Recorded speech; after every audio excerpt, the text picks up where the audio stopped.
বলেছে, রাতের সব নক্ষত্রের চেয়েও এই নক্ষত্র আমাদের দিয়েছে বেশি আলো, বেশি শক্তি। এই নক্ষত্রটি সবচেয়ে যে উজ্জ্বল তা নয়, এটি সবচেয়ে বেশি উত্তপ্ত নয়, কিন্তু নক্ষত্রটি পৃথিবীর সবচেয়ে কাছে। আমাদের অস্তিত্বের জন্য এই নক্ষত্রটি প্রয়োজন। এই নক্ষত্রকে আমরা বলি সূর্য।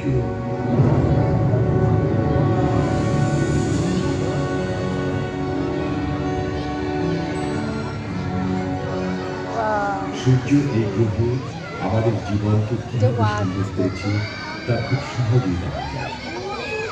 আমাদের বনকে সবুজ করেছে, সমুদ্রকে নীল করেছে, পৃথিবীর চারদিকে আলোর ঝলকানি বইয়ে দিয়েছে। কিন্তু সূর্য একমাত্র নক্ষত্র নয়, বিষয়টি আমাদের জন্য গুরুত্বপূর্ণ।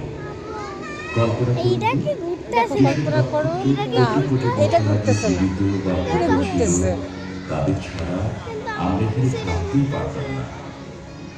সূর্যের অস্তিত্ব থাকতো না, চন্দ্র না, আমাদের সৌরজগতে কোনো গ্রহই থাকতো না। বুধ, শুক্র, পৃথিবী, মঙ্গল, বৃহস্পতি, শনি, ইউরেনাস এবং নেপচুনের কথা আপনারা জানেন। নক্ষত্র মণ্ডলীর মিলিত চক্র গ্রহ সৃষ্টি করেছে। নক্ষত্রগুলোকে মিটি মিটি আলোকবিন্দু মনে হয়, মখমলের মতো অন্ধকার আকাশে ওরা জ্বলে, কিন্তু আসলে সেগুলো খুব উত্তপ্ত।